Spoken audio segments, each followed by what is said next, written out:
نحمده ونصلي على رسوله الكريم اما بعد۔ محترم سامعین کرام، السلام علیکم ورحمۃ اللہ وبرکاتہ۔ سیرت النبی صلی اللہ علیہ وسلم کی آج ہماری 8ویں نشست ہے۔ اس میں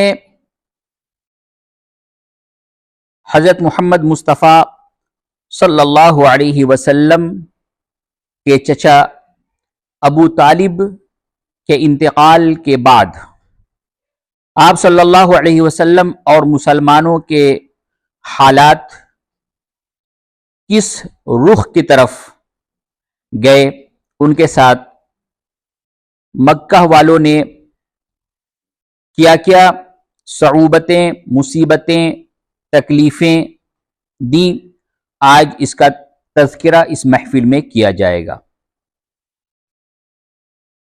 تو جس وقت کے آپ کے چچا ابو طالب کی موت کا وقت آیا تو رسول اللہ صلی اللہ علیہ وسلم ان کے قریب جا کر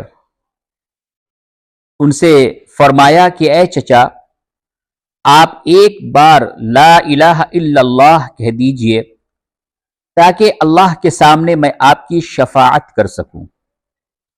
ابو جہل اور عبداللہ بن امیہ جو پاس ہی موجود تھے، انہوں نے کہا کہ اے ابو طالب، کیا تم عبد المطلب کی ملت کو چھوڑ رہے ہو؟ چنانچہ ابو طالب نے لا الہ الا اللہ نہیں کہا۔ آخری کلمہ جو ان کی زبان سے نکلا وہ یہ تھا کہ میں عبد المطلب کے دین پر مرتا ہوں۔ حضرت خدیجہ رضی اللہ عنہا کا انتقال آپ کے اوپر بہت گرا تھا۔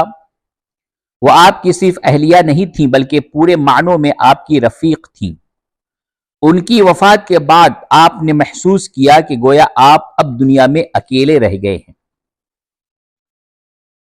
ابو طالب کی وفات کے بعد عربوں کے قبائلی رواج کے مطابق بنو ہاشم کے لیے ضروری تھا کہ وہ ابو طالب کے وفات کے بعد کوئی دوسرا رئیس سے قبیلہ منتخب کرے۔ مقررہ رواج کے تحت یہ حق ابو طالب کے بھائی ابو لہب کے حصے میں آیا۔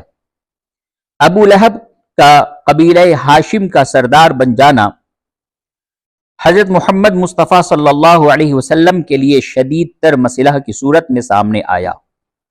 اب اس نے منصوبہ بنایا کہ حضرت محمد صلی اللہ علیہ وسلم کو قبیلے سے نکال دے، جس کے بعد آدمی بے یار و مددگار ہو جاتا تھا، اور اگر کوئی اس کو قتل کر دے تو اس کے قبیلے سے اس کو جنگ نہیں کرنی پڑتی تھی۔ مکہ والوں نے اس سے پہلے بھی یہی مطالبہ کیا تھا۔ وہ چاہتے تھے کہ بنو ہاشم حضرت محمد صلی اللہ علیہ وسلم کو اپنے قبیلے سے نکال دیں تاکہ وہ آپ کو قتل کر سکیں، مگر ابو طالب جو اس سے پہلے رئیس قبیلہ تھے، انہوں نے اس کو گوارا نہ کیا اور اپنے بھتیجے کو لے کر گھاٹی میں چلے گئے، جہاں سختیاں برداشت کرتے ہوئے ان کا انتقال ہو گیا۔ یہ بات بے حد اہم تھی کیونکہ عرب میں ہر شخص ایک قبیلے کا جزو ہوتا، قبیلہ سے کٹنے کے بعد اس کی کوئی زندگی نہ تھی۔ ابو لہب نے حضرت محمد مصطفیٰ صلی اللہ علیہ وسلم کو قبیلہ بنو ہاشم سے خارج کر دیا۔ اس طرح اس نے آپ کو تمام زندہ چیزوں سے الگ کر کے گویا ایک خشک بیابان میں ڈال دیا اور ناقابل کاشت صحرا کے سپرد کر دیا۔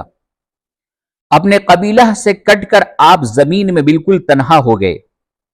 اس سے پہلے جب بھی آپ کو کوئی تکلیف ہوتی تو حضرت خدیجہ رضی اللہ عنہا آپ کے زخم دھوتی اور آپ کی خدمت کرتی۔ آپ کے چچا ابو طالب آپ کی دلداری کرتے، مگر اب نہ حضرت خدیجہ اس دنیا میں رہ گئی تھی اور نہ چچا ابو طالب۔ اب آپ نے یہ کیا کہ حج کے موسم میں جب عرب کے مختلف قبیلوں کے لوگ مکہ آتے تو آپ ان میں سے ایک ایک کے پڑاؤ پر جا کر ان سے ملتے اور ان سے کہتے کہ مجھ کو اپنی حفاظت میں لے لو تاکہ اپنا کام جاری رکھ سکوں۔ آپ قبیلہ بنو عامر کے پاس گئے تو انہوں نے آپ پر پتھراؤ کیا۔ قبیلہ بنو محارب کے پاس گئے تو اس نے ابو لہب کے ڈر سے آپ کو اپنی حمایت میں لینے سے انکار کر دیا۔ عکاظ کے میلے میں قبیلہ بنو کندہ کے پاس گئے اور اس سے کہا، میں تم کو ایک خدا کی طرف بلاتا ہوں اور اس بات کی طرف کہ تم جس طرح اپنی جانوں کی حفاظت کرتے ہو اسی طرح میری حفاظت کرو، مگر انہوں نے آپ کی بات پر دھیان نہیں دیا۔ ایک اور قبیلہ نے آپ کی درخواست پہ کہا کہ ہم نہ تم کو دھتکاریں گے اور نہ تمہارے اوپر ایمان لائیں گے۔ مختلف قبائل میں سے کوئی بھی قبیلہ آپ کی حمایت کرنے پر تیار نہ ہوا۔ طائف کے باشندے دولت مند تھے، زراعت اور باغبانی کے علاوہ وہ سود کا کاروبار بھی کرتے تھے۔ کہا جاتا ہے کہ وہ اصل سرمایہ کا 100% سود وصول کرتے تھے۔ طائف میں اس زمانے میں شمالی عرب کا واحد عرب طبیب حارث بن کلدہ رہتا تھا، جس نے مورخ ابن خلقان کے بیان کے مطابق علم و ادب اور علم طب ایرانیوں سے سیکھا تھا۔ اس زمانے میں عرب کا سب سے بڑا نجومی بھی طائف میں رہتا تھا، جس کا نام عمرو بن امیہ تھا۔ عربی زبان میں طائف دیوار کو کہتے ہیں، چونکہ یہ عرب کا واحد شہر تھا جس کے چاروں طرف دیوار تھی، اس لیے اس کا نام طائف پڑ گیا۔ طائف کے ممتاز لوگوں میں عبد یا لیل، مسعود اور حبیب بہت نمایاں تھے اور تینوں بھائی تھے۔ آپ نے سوچا کہ اگر انہوں نے میری بات مان لی تو ساری بستی میری بات مان لے گی۔ آپ صلی اللہ علیہ وسلم سب سے پہلے انہی کے پاس گئے، مگر تینوں نے نہایت حوصلہ شکن جواب دیا۔ عبد یا لیل عبد المطلب کا رشتہ دار بھی تھا۔ خدا نے کعبہ کی بے عزتی کے لیے تم کو ہی نبی بنا کر بھیجا ہے، ایک نے کہا۔ کیا اللہ کو تمہارے سوا کوئی اور رسول بنانے کے لیے نہیں ملا تھا؟ دوسرا بولا، اگر تم رسالت کے دعوے میں سچے ہو تو تم سے بات کرنا بے ادبی ہے، اور اگر تم جھوٹے ہو تو تم سے مخاطب ہونا ہماری شان کے خلاف ہے، تیسرے نے کہا۔ حضرت محمد صلی اللہ علیہ وسلم طائف سے مایوس ہو کر واپس ہوئے تو ان لوگوں نے بستی کے لڑکوں کو آپ کے پیچھے لگا دیا۔ وہ آپ کو گالیاں دیتے اور پتھر برساتے۔ اس وقت آپ کے ساتھ صرف زید بن حارثہ تھے۔ وہ پتھروں کی بوچھار اپنی چادر پر لیتے، پھر بھی آپ کا جسم لہو لہان ہو گیا، حتیٰ کہ خون بہہ کر آپ کے جوتوں میں بھر گیا۔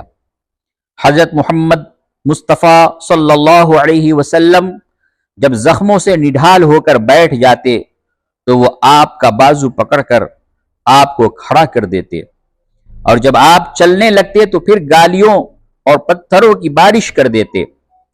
طائف کے سرداروں کو آپ کے خلاف اتنا شدید رویہ اختیار کرنے کی جرت اس لیے ہوئی کہ انہیں معلوم ہو گیا تھا کہ قبیلہ بنو ہاشم نے آپ کو اپنی برادری سے خارج کر دیا ہے۔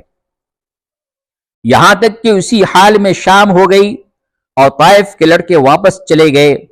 سامنے عتبہ اور شیبہ دو بھائیوں کا انگوروں کا باغ تھا، یہ مکہ کے رہنے والے تھے۔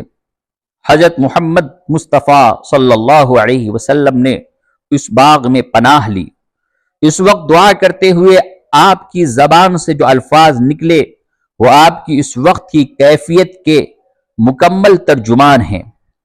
آپ نے کہا، اے اللہ، میں تجھی سے اپنی کمزوری اور بے تدبیری اور لوگوں کی نگاہوں میں اپنی ذلت کی شکایت کرتا ہوں۔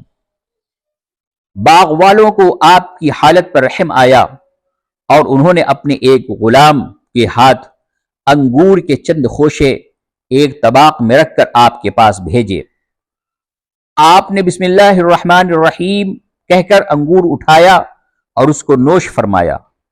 یہ غلام نصرانی بسم اللہ پڑھ کر کھانے کا یہ طریقہ اسے علاقہ کے رواج کے خلاف معلوم ہوا۔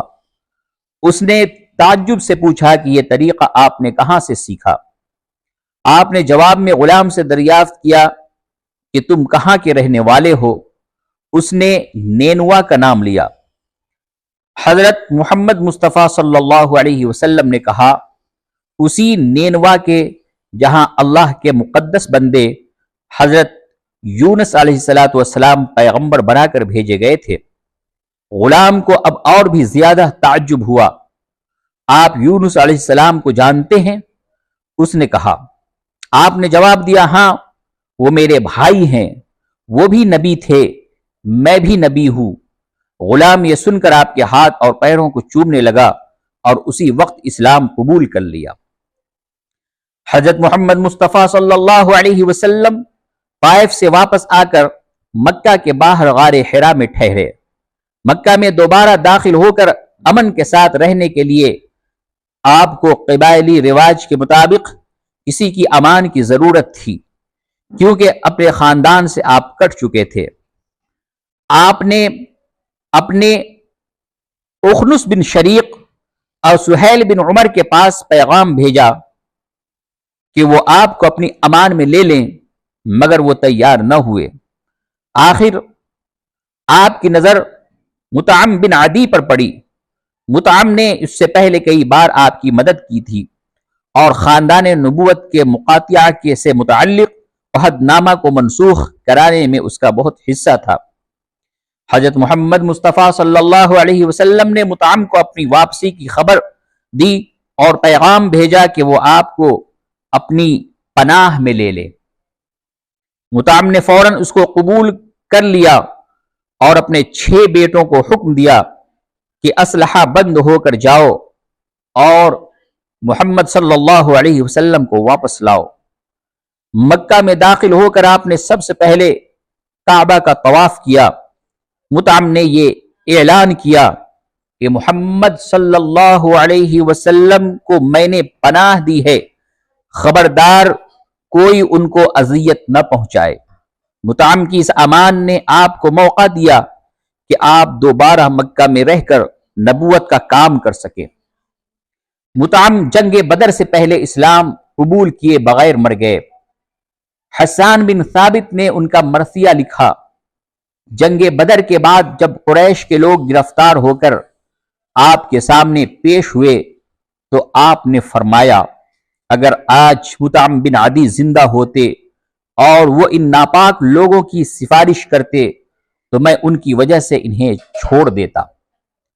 مکہ واپس آنے کے بعد آپ نے اسی زمانے میں حضرت سودا رضی اللہ عنہا سے نکاح کر لیا۔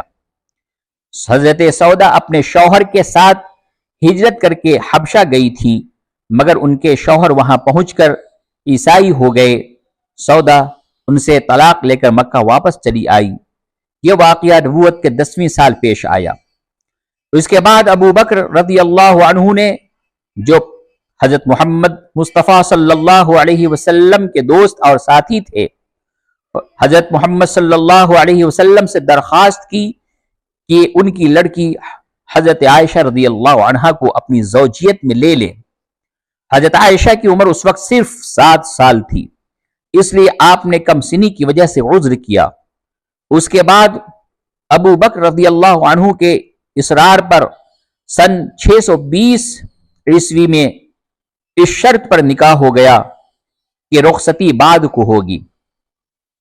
حضرت عائشہ رضی اللہ عنہا سب سے پہلی خاتون ہیں جو مسلمان باپ اور ماں سے پیدا ہوئیں۔ طائف کا تجربہ رسول اللہ صلی اللہ علیہ وسلم کی زندگی کا سب سے زیادہ سخت تجربہ تھا۔ آپ کی اہلیہ حضرت عائشہ کہتی ہیں کہ میں نے ایک بار آپ سے کہا کہ اے خدا کے رسول، آپ پر کیا احد سے بھی زیادہ سخت کوئی دن گزرا ہے؟ آپ نے فرمایا کہ ہاں، تمہاری قوم سے مجھ کو بہت سی تکلیفیں پہنچی ہیں، مگر میرے اوپر سب سے زیادہ سخت دن وہ تھا جس دن میں نے اپنے آپ کو طائف کے عبد یا لیل کے بیٹے کے سامنے پیش کیا۔ اس نے مجھ کو نہایت برا جواب دیا۔ وہاں سے میں نہایت غم اور رنج کے ساتھ واپس ہوا۔ جب میں ادن الثعالب کے مقام پر پہنچا تو مجھ کو کچھ افاقہ محسوس ہوا۔ اس وقت میں نے اپنا سر اوپر اٹھایا تو میں نے دیکھا کہ ایک بادل مجھ پر سایہ کیے ہوئے ہے، اس کے اندر خدا کا فرشتہ جبرائیل ہے۔ جبرائیل نے وہیں سے مجھ کو آواز دی کہ اے محمد صلی اللہ علیہ وسلم، آپ کی قوم نے آپ کو جو جواب دیا ہے وہ اللہ نے سن لیا۔ اب اللہ نے آپ کے پاس پہاڑوں کے فرشتے کو بھیجا ہے، آپ جو حکم چاہیں اس کو دیں، وہ آپ کے حکم کی تعمیل کرے گا۔ اس کے بعد پہاڑوں کا فرشتہ میرے سامنے آیا، اس نے مجھ کو آواز دی اور مجھ کو سلام کیا، پھر کہا کہ اے محمد صلی اللہ علیہ وسلم، اللہ نے مجھ کو آپ کے پاس بھیجا ہے، میں پہاڑوں کا فرشتہ ہوں، یہ تمام پہاڑ میرے قبضے میں ہیں، آپ جو چاہے مجھ کو حکم دیں، اگر آپ حکم دیں تو میں ان دونوں پہاڑوں کو آپس میں ملا دوں اور طائف کے تمام لوگ اس میں پس کر رہ جائیں۔ آپ نے فرمایا کہ نہیں، میں امید کرتا ہوں کہ اللہ سے میں امید کرتا ہوں کہ ان کی نسل سے ایسے لوگ پیدا کرے گا جو ان کے جیسے نہ ہوں گے، وہ ایک اللہ کی عبادت کریں گے اور اس کے ساتھ کسی کو شریک نہ ٹھہرائیں گے۔ طائف کا یہ سفر ہجرت سے 3 سال پہلے پیش آیا۔ وہاں سے واپس ہوتے ہوئے جب آپ نخلہ کے مقام پر پہنچے تو وہاں ٹھہر گئے۔ اس وقت صرف زید بن حارثہ آپ کے ساتھ تھے۔ یہ پورا سفر آپ نے پیدل طے کیا۔ آپ سخت پریشان تھے کہ مکہ کس طرح واپس جائیں۔ سخت اندیشہ تھا کہ ان کو طائف کا قصہ معلوم ہو گیا تو وہاں کے لوگ اپنی مخالفت میں پہلے سے زیادہ جری ہو جائیں گے۔ اسی دوران رات کو یہ واقعہ ہوا کہ آپ نماز میں قرآن شریف کی تلاوت کر رہے تھے کہ کچھ جنات وہاں سے گزرے۔ انہوں نے قرآن کو سنا تو وہ متاثر ہو گئے اور اس پر ایمان لائے۔ یہ جنات واپس ہو کر اپنی قوم میں پہنچے تو انہوں نے اپنی قوم میں دین اسلام کی تبلیغ شروع کر دی۔ یہ واقعہ رسول اللہ صلی اللہ علیہ وسلم کے علم کے بغیر ہوا۔ اس کے بعد اللہ تعالی نے قرآن کے ذریعے آپ کو اس کی خبر کی۔ قرآن میں فرمایا گیا، اور جب ہم جنات کے ایک گروہ کو تمہاری طرف لے آئے، وہ قرآن سننے لگے، پس جب وہ اس کے پاس آئے تو کہنے لگے کہ چپ رہو۔ پھر جب قرآن پڑھا جا چکا تو وہ لوگ ڈرانے والے بن کر اپنی قوم کی طرف واپس ہو گئے۔ انہوں نے کہا کہ اے ہماری قوم، ہم نے ایک کتاب سنی ہے جو موسیٰ کے بعد اتاری گئی ہے، ان پیشین گوئیوں کی تصدیق کرتی ہوئی جو اس کے پہلے سے موجود ہیں، وہ حق کی طرف اور ایک سیدھے راستے کی طرف رہنمائی کرتی ہے۔ اے ہماری قوم، اللہ کی طرف بلانے والے کی دعوت قبول کرو اور اس پر ایمان لاؤ، اللہ تمہارے گناہوں کو معاف کر دے گا اور تم کو دردناک عذاب سے بچائے گا۔ اور جو شخص اللہ کے داعی کی دعوت پر لبیک نہیں کہے گا تو وہ زمین میں ٹھہر نہیں سکتا اور اللہ کے سوا اس کا کوئی مددگار نہ ہوگا۔ ایسے لوگ کھلی ہوئی گمراہی میں ہیں۔ یہ واقعہ سورہ احقاف آیت نمبر 29 سے لے کر 32 تک میں یہ واقعہ کا ذکر کیا گیا ہے۔ یہ ایک خوشخبری تھی جو اللہ تبارک و تعالی نے عین وقت پر اپنے پیغمبر صلی اللہ علیہ وسلم کو پہنچائی۔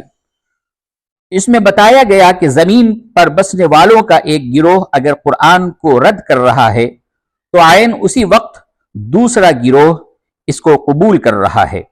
مزید یہ کہ وہ اتنی شدت کے ساتھ اس کو قبول کر رہا ہے کہ قبول کرتے ہی وہ اس دین کا مبلغ بن گیا، اس دین کا تبلیغ کرنے والا بن گیا۔ تو آج کی محفل میں اتنا ہی۔ انشاءاللہ آنے والی جو ہماری محفل ہوگی اس میں مدینہ منورہ میں اسلام کا آغاز کس طرح ہوا، اس موضوع پہ اس محفل میں کچھ باتیں عرض کروں گا انشاءاللہ تبارک و تعالی۔